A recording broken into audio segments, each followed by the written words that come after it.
Camera number 221 is this Pentax MZ5. It follows a series of cameras and they all require batteries to operate their automatic functions. So let's go ahead and put a battery into the camera. The camera takes two CR2 batteries which are housed in this battery grip, or part of the battery grip, and so we place them in the correct orientation, and because the battery compartment is plastic, in fact the whole camera is predominantly plastic, we have to be careful with the mechanism for locking the battery door. But once that's secure, we have hopefully a camera that is working. So let's turn to the top plate and turn the camera on by rotating it one, and we can see straight away that we're in program mode with the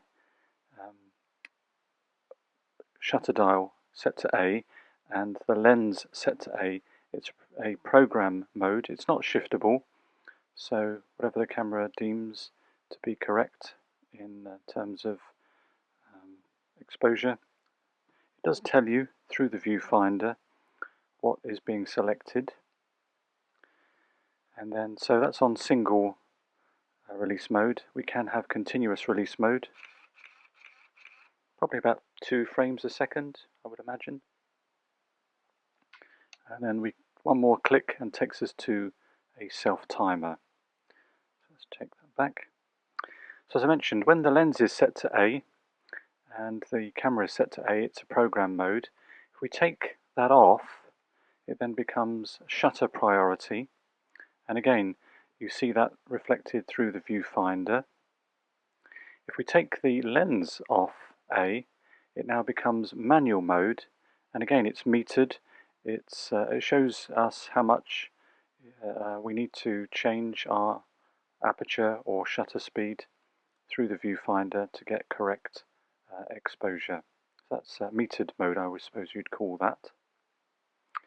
Shutter speeds go from 2,000th of a second through to bulb, and we have a flash synchronization of 100. It does come with a built-in pop-up flash, which I'm not quite sure why that's not going up.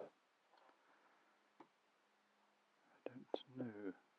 I don't use the flash, I must say, that frequently, so I'm not quite sure why that's not going up. Maybe we have to put it up.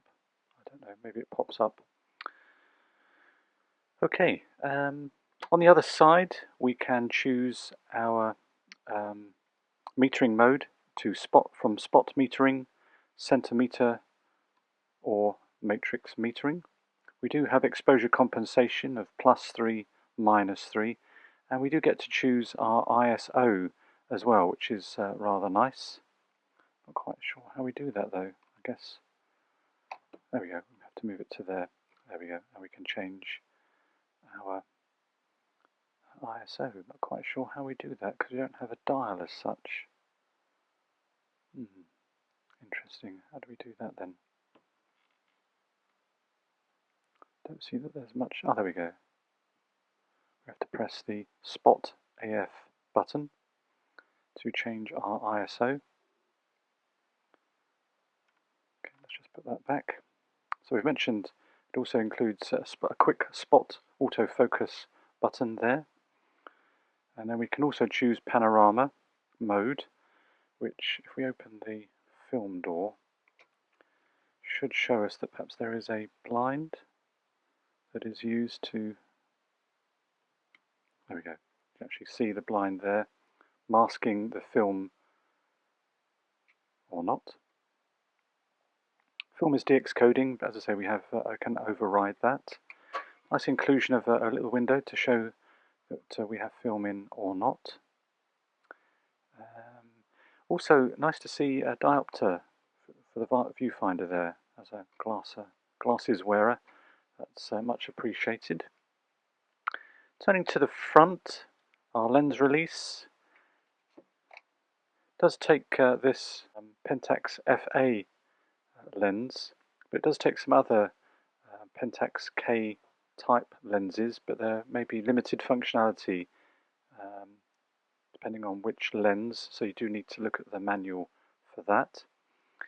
And then the only other button is a audible beep button, and then a little slider button to choose manual focus or autofocus. And that's pretty much it. So that has been camera number 221 of 365.